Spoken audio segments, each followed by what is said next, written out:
Hello, I'm Liz Lucas, welcoming you to Raise the Line with Osmosis from Elsevier, an ongoing exploration about how to improve health and healthcare.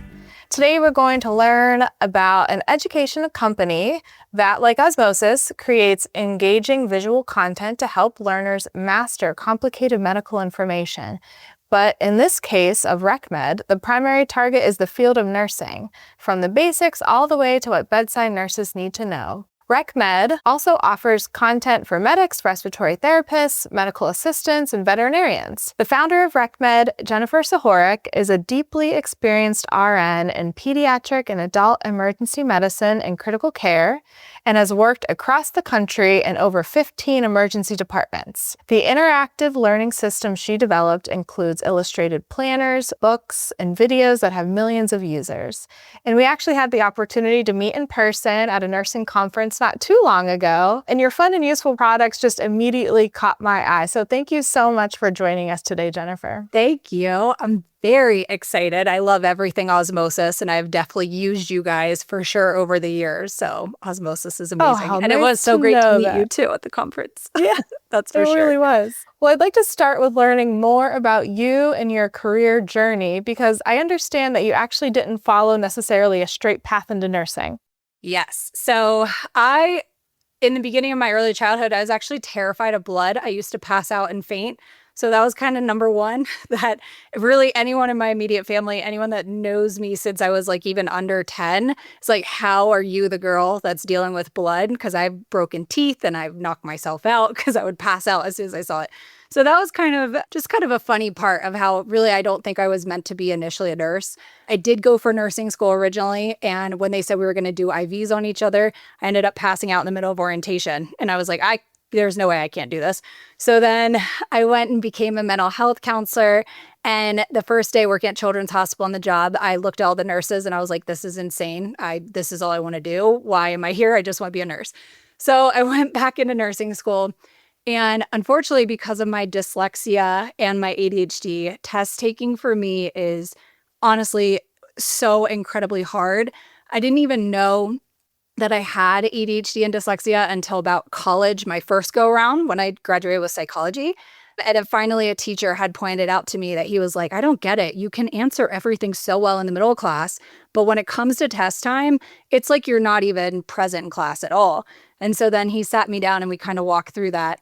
And then once I figured that out, it made me start learning in kind of a different way. But because so many people knew me as a bad test taker, so many people were like, hey, if you want to be a nurse, you have to be smart. You're not smart. And it was because my grades were so bad. So one of my friends, actually, she was one of my best friends. Not so much now after this comment, honestly, which is kind of funny because it's part of my story. But she even said, she was like, you have to be really smart to be a nurse. I don't think you'll make it. And that was kind of that moment where I was like, wow, like if you don't believe in me, this is crazy. So I ended up getting accepted back into nursing school. And even my teachers were like, you're great at the bedside. You know what you're talking about. Your grades are awful. And then I finally kind of dialed it back in and I started realizing that I needed to learn just differently. I couldn't just hear certain things. I'm not an auditory learner for the most part.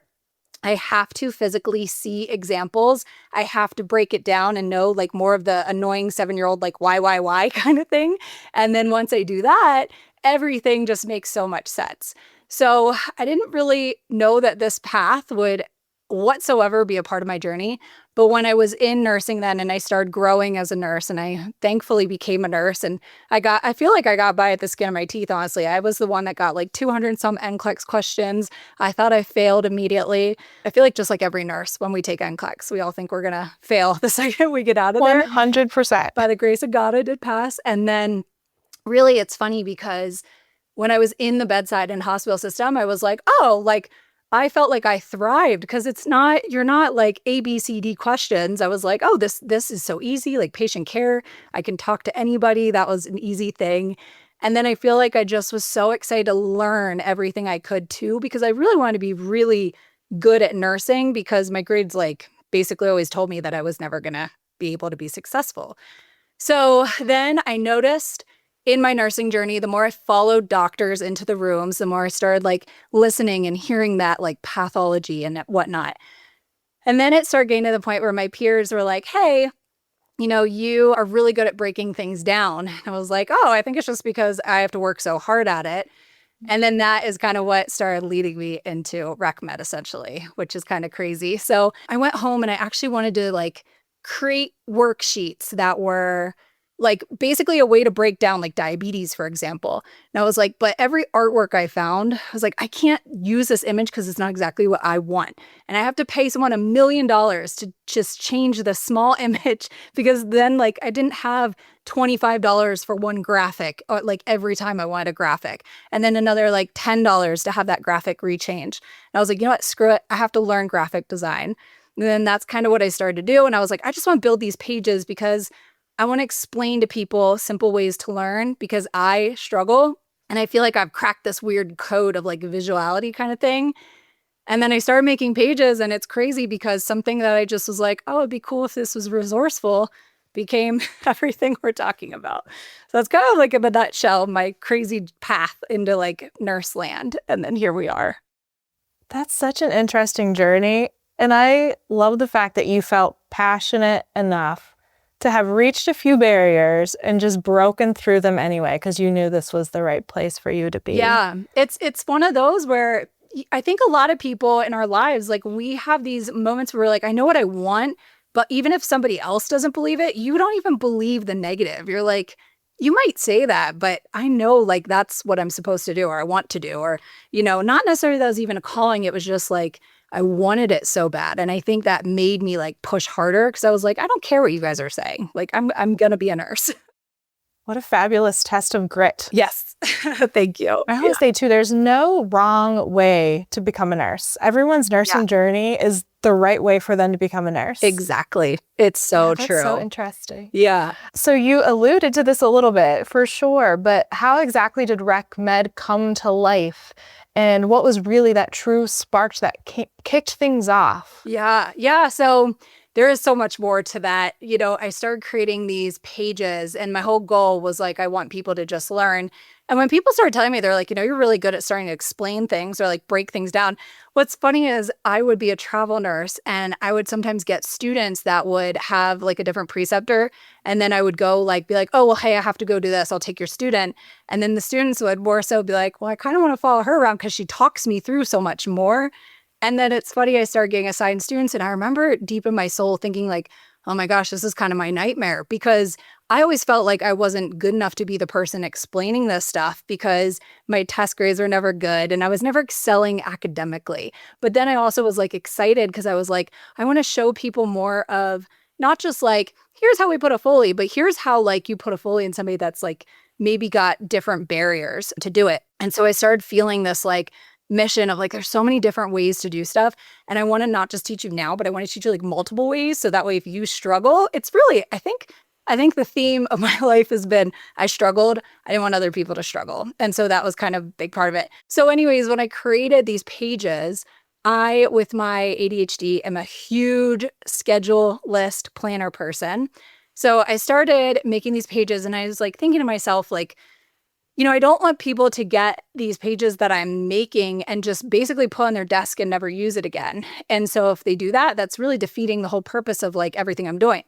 So I started thinking about how I use a planner for everything. And I was like, wouldn't that be amazing if in nursing school, you had this planner with all this content in the back of it, and then these weekly questions. And you're kind of like, while you're in nursing school, you have this resource because back then we didn't have a cell phone, everything when I first started, because I launched really this in 2019 in November.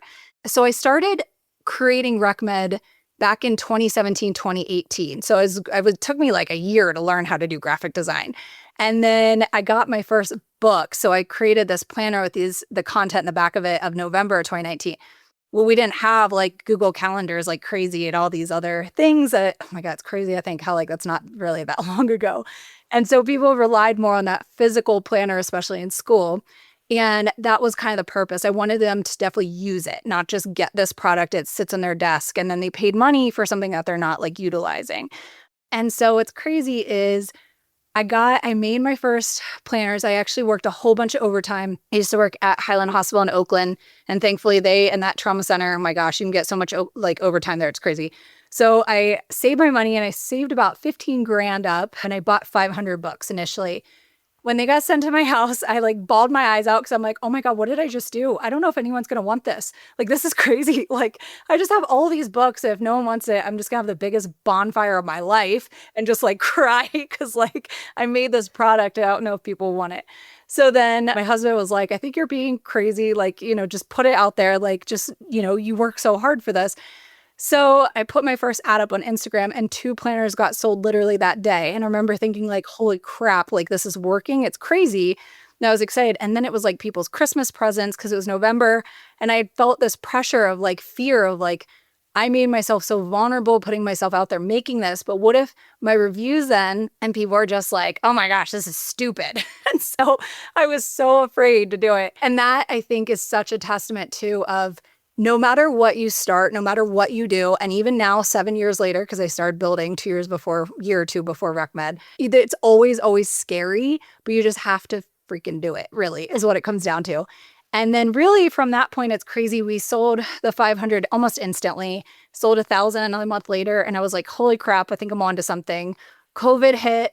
And then I was like, oh man, I am going to use like a month off because I have asthma and I'm afraid of COVID. And like I was treating COVID patients already because it hit the Bay Area before we really knew about it.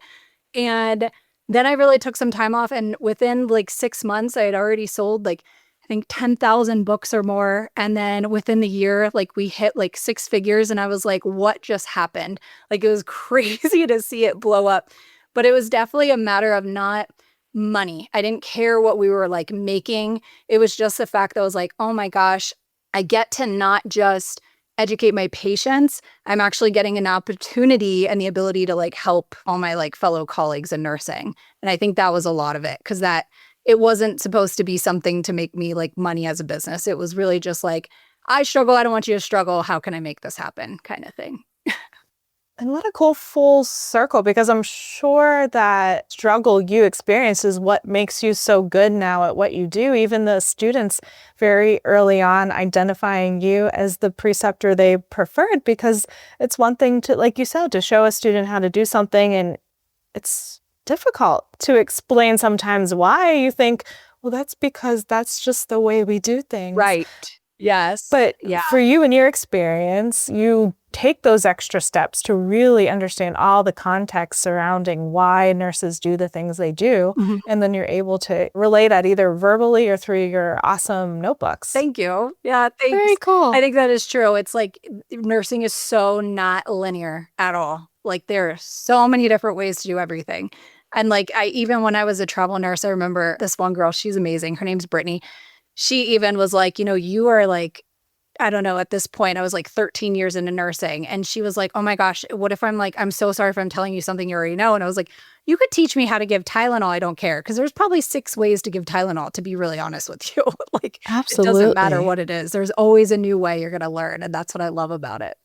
Oh my gosh, so true. Yeah. So you created RekMed. It quickly became successful, but without any prior business experience, it sounds like. And while you were still working as a nurse, and it sounds like through the pandemic as well. Yep. So just 1 or 2 challenges there. What were some key factors in making this a successful company? Yeah, so I think the biggest thing was that, one, not letting the fear consume me, like in the beginning. Taking a risk is scary. Everything we do, changing into a new unit, everything is scary. I did my homework more than I think most people would be willing to do. I looked up everything. When it comes to packaging and like boxing, what was super interesting about that is after I'd made the book, I remember my supplier was like, okay, what do you want to pack it in? And I was like, wait, what do you mean? They were like, well, you have to ship it in something. And I was like, oh my gosh, I need a shipping box. And something like that, I didn't take lightly. I read a ton of stuff like how important is packaging? What is the best kind of packaging? What colors are important on packaging? And then I found this article that talks about how Apple, which a lot of people know these days, even Apple's packaging, the way it slowly opens, creates this like dopamine and this like chemical response in our brain that we're so excited to get this product. So Apple's boxing is like insanely strategic on how they package everything. And then I also learned that they were saying at the time, because a lot of stuff has changed these days, is that the user's experience of a package is 60% of what it comes in because it's their initial impression of everything. And so just stuff like that, I just did so much effort and so much homework into it. And I think that the reason I was able to grow so much is that I didn't even though in nursing you delegate so much, I learned a little bit of it first and then I delegated. So I kind of knew what was expected. So it's very much kind of like, when we're if we're a CNA, or I was a mental health counselor at one point, and then I became a nurse, having these little roles like working in the ER, working in the ICU, working on critical care ambulance, all these little jobs teach us this big holistic picture that we get better at. And I think that's what I did with RekMed, is that I just started doing everything first because one, I didn't have money, I was growing. And two, is because I wanted to know what it was, what is packing like, what does it take? And that way it made me confident that I was able to then make really good decisions. And then those decisions were also extremely researched. So I think that's another thing. And then I also feel like I cared so much about my team that they were happy, because when you have a business, you think how is anyone ever going to care about my business as much as I care about my business? That's a very scary thing. And it's very much like how I think we feel in the hospital. When you hire a new employer, you're a part of hiring a new employee. You're kind of well, is this person going to be a great fit for the unit? Are they going to care about the unit? Are they going to be caring for our patients? It's essentially the same thing. And it's the better you are to them, the better they want to be for you as well. And I think that's kind of another driving force too, is I had really good people on my team that were excited because I tried so hard to give so much more of a crap of how they felt versus, than just having them doing a job, really. I love that connection you make between bedside nursing and delegation and understanding all the pieces and parts, because you're right. Yeah. You would never delegate something that you are unable to complete as a nurse. Yep. Yeah. And so you felt like you needed to have at least enough knowledge to know how to delegate it properly when it comes to your business too. That's really interesting. Yeah, it helps you make good decisions because you know what the expectation should be. And you know how hard the job is too. That's the other thing. I made so many mistakes still and sometimes when I help, there's a big joke when I help pack orders, customers will more write in and be like, hey, I think you screwed something up. And I'm like, oh, that's because I was there that day. And it's because it's so human to do. And I think then not having unrealistic expectations of employees is really big. If people mess things up, I was like, oh, if you only knew how much I messed up, and it was okay, you know what I mean? And then that made them feel like, oh, I'm in a safe area to make these mistakes. And in the hospital, it's the same thing. It's inevitable when we make a mistake and when we make a med error and when we do whatever we do, because it's just part of it. And when you're embraced that it's it's okay, but also learn from it, then it makes such a better environment to be in overall. Yeah, building an environment of trust for sure. Yeah, definitely. Tell us about some of the content you do offer and what differentiates RekMed from some of the other medical education or nursing education systems out there. Yeah, so we have definitely learned to pivot over the years. I think it's become more saturated now. There's a lot of people that, it's so funny, God bless them too, how smart. I know there's a lot of people that have taken their student nursing notes or whatever they've done and they put on Etsy or they put on Pinterest or they put on whatever. And I respect that hustle. I sure do. But I will say that's the thing is we still are very unique even in other companies because we have kind of created more of a sequential learning system. So it's really in our name. It's from the basics to the bedside. So we not just are, giving information of somebody's notes and being like, here you go, this is the overview. This is truly information that we've broken down, but we build activities around it. So you're really just getting it into your brain. You're retaining it. You're working through it. You're learning it. You have the option of video. You have the option of filling out all of our worksheets. You can reprint them out. We have flashcards, all kinds of things. So it's been this comprehensive thing that really goes into what is your temperature and what is your heart rate, all the way into mechanical ventilation. What is a wedge pressure? What's a Swan's gains catheter? It's really literally basics. You do not have to be a nurse to understand our content at all. And that's always been my goal because if we go back to me struggling so much, I wanted to create stuff that was like for instance, we had another graphic designer at one time on board that had no medical background whatsoever. And then my dad also, of course, he's my best friend. I would show him like the things we build too. And so there was always this thing where if you get it, if my dad can get it, if they can get like our graphic designer could get it, if anyone could understand it, we did our job. And that was like the best part. And so I think the fact that our information enforces learning in a way of actually working with it and not just reading it is definitely what has set us apart, like our workbook sitting right there, for example, because we're, really that whole basic to bedside, but then making you do the work to get in your brain. Nobody wants to read these days. I honestly like barely read. I do audiobooks like you wouldn't believe and podcasts like you wouldn't believe.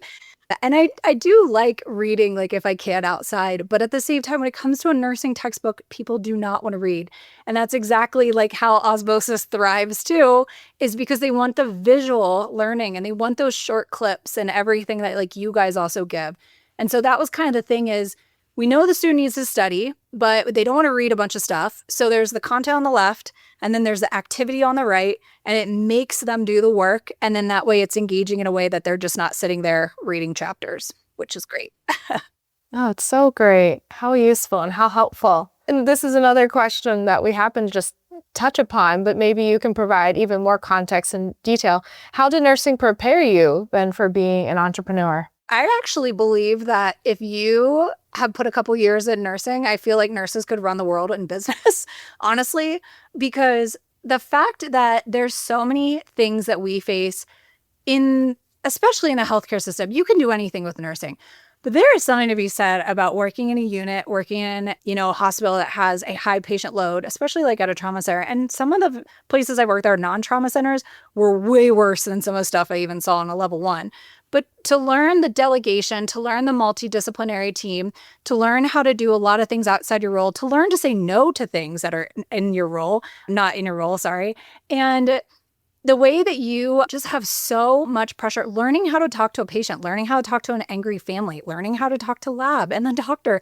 Like there are so many things that nursing does in one shift alone that prepares you so much for business that I didn't even realize. And I think one of the biggest examples I love to give is, in the emergency department, when a patient comes in as a trauma or they come in as a code, we have this team of people that are working around the bedside.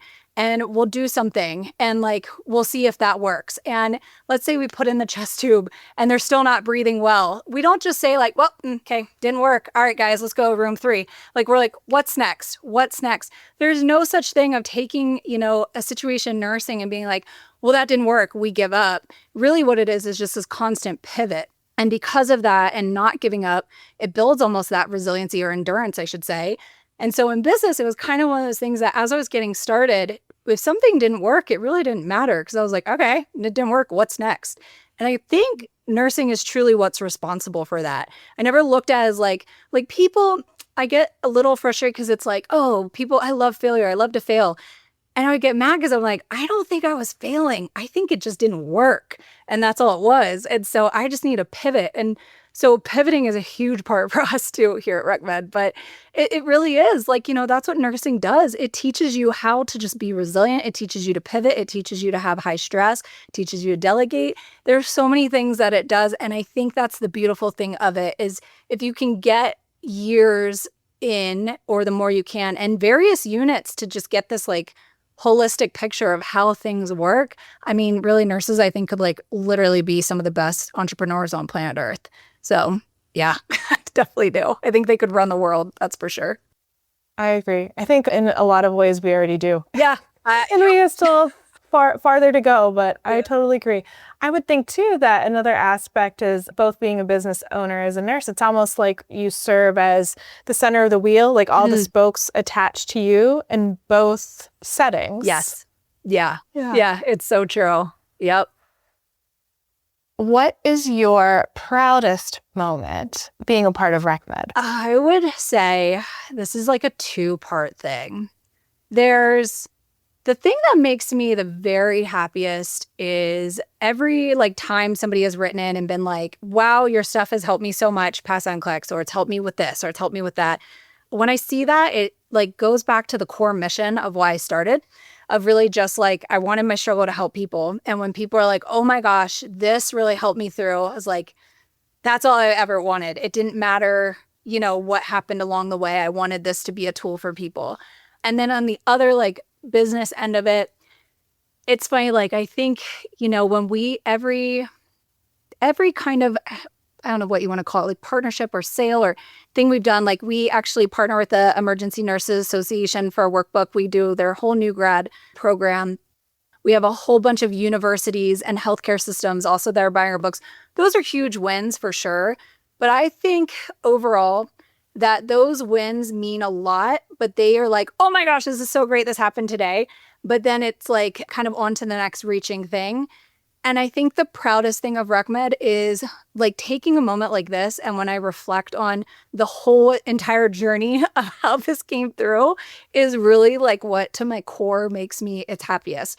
Because when I think of how it's like starting something that was so unexpected with a mission of just wanting to like help other people learn beyond just the patient care alone, that just feels like, oh my gosh, I did it. Like that's the success. And I think success can be so measured to people by like, oh my gosh, you've made money or you've X amount of books and whatever. And that is awesome. But at the same time, it's like so cool that it is actually something that people really look to like have it help them, I think is like the biggest thing. Yeah. And me being a part of a company that's so mission driven as well, I can absolutely relate to those little moments where you get to be like, okay, we are accomplishing what we set out to do. We have farther to go, but we are on the right path. Yeah, absolutely. Yep. Just keeping people in mind of like, if the content, you can pump content out like crazy. You can put nurse notes out there. You can write everything. And the world is getting so saturated with it. But to create a system like even Osmosis does that actually works, that helps people like retain it and like just make it so digestible, that's like what really kind of sets it apart of like success in my eyes. Do you have any advice for people listening who might be interested in becoming an entrepreneur themselves? Yes. Oh gosh. I think if you have the itch, then it's probably made for you. I think if you don't have the itch, it's very hard, it's rough, and that's okay.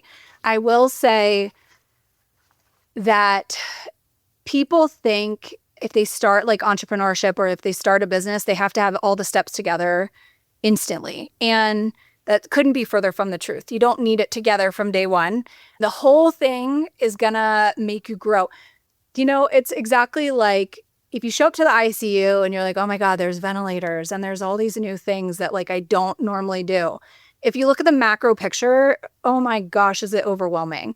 Business is no different. It's really, making something that really does fulfill you, that even when it's really hard, you're going to wake up still excited. Because if you don't, it's not going to work. But I think that's it. It's just like a unit. Like if you wake up and you're not fulfilled at the unit, you're not going to thrive there or feel good there. And so I think not being afraid to take a risk, because you will be afraid. I'm still get afraid and everyone gets nervous and it feels vulnerable, but just doing it is the best part. But don't feel like you have to do it with 500 things already in order. Start very small. And then when you start small and you start seeing traction, like it will take, you might try to throw 20 things out there. Like in a code, we try 20 million things and the one intervention works. It's the same concept. So then take that one intervention and go from there, and baby steps. And I think too that they always say most entrepreneurs, they do about 7 different types of like businesses or startups till they actually make it. And they always say your first 3 businesses are where you get smart, not actually like rich. And I think those are very valuable because it's true. You have to learn in order to like build something great. And I think in my timing, I got very fortunate that this was my first adventure and it got to be where it was. But I think that it's just one of those things that if you want to do it, do it. Don't have it all together. Start small and do your homework always. And know that nursing, if you are a nurse getting into business, has already prepped you to be able to do it and try. Oh, that's so interesting. And it sounds like you've just been such an expert at iterating. This didn't go quite the way I thought. Let's try something new until we get it right. Yeah, absolutely. Yeah. And don't like loom on it either. You're going to throw mud at the wall like 1,000,001 times. And if it doesn't work, it's just like, next, who cares? You're done. Yeah. Well, we have many students and early career health professionals in our audience. What's your advice to them about meeting the challenges of this moment and approaching their career in healthcare? This moment is super interesting because there are times, I don't know if you feel this way too. Like there are times where I hear so much about like AI and what's coming in Nurseland that I think of how we all are like, oh my gosh, we're so understaffed and we're so overtaxed and, whatnot. And it makes me wonder, are we actually going to feel this way in 5 years? Because is there going to be tools and I don't know, little robots, I don't know, things that are going to help take the workload off that we might not feel this way? So I think sometimes what is helpful to think about is the things we worry about today might not be what we worry about 3 months from now, 3 years from now, 5 years from now. And so that's kind of something to always kind of put in the back of your brain. But it makes me wonder is be a sponge and get every little thing that you can soak up in whatever position you are. Don't stay stagnant. If it doesn't make you happy, move on. But also, there is this whole new world of nursing potentially coming of this AI land and NurseBot and telehealth and triage nursing. And I think that we haven't even had a fraction of an idea of what's truly going to be reforming the healthcare system. And I think in order to make these really good decisions, so if you're starting as a nurse or a healthcare professional now, if you want to be making these really great decisions, 5 years from now, after you've really gained a bunch of experience under your belt, I think staying current and seeing what's coming and up to knowledge and embracing that things are going to probably radically change is going to be really big. I think we have a lot of people resisting what's coming. And I think that we can't run away from it. And I think that if you don't embrace a change, you're just going to be internally miserable because the world's going to keep going regardless, So it's interesting. It's kind of get the experience you can, be a sponge, learn everything. If it doesn't fulfill you, keep you going, but also be very open to what's coming and how can you potentially leverage that for your current situation. Is that something you'd be interested in? So yeah, you're a really great nurse, but could you also be helping a company with potentially triage nursing or even give insight or evaluate? So I think there's things that might become openings that we don't even realize could swing us nursing in a whole different pendulum. So you're saying that upon graduation, we're just starting our learning journey, aren't you? Yeah. That's exciting Exactly. though. Well, this has been so lovely talking to you today, Jennifer. You too. Is there any last things you'd like to tell our audience today? I think just maybe my favorite quote and what I always say is it's really not about how hard the information is, it's how it's taught. And so thankfully, Osmosis, and resources are out there. So however it is they learn is the way to learn. And it is true. It's really not, the information isn't hard. It's just how you learn it is the most important part. Thank you so much for your time. Thank you, Liz. I really appreciate it. I'm Liz Lucas. Thanks for checking out the show. Hope you can join us next time. If you like this podcast, please share it on your social channels. You can also subscribe to the series and check out all of our episodes at osmosis.org/raisetheline podcast.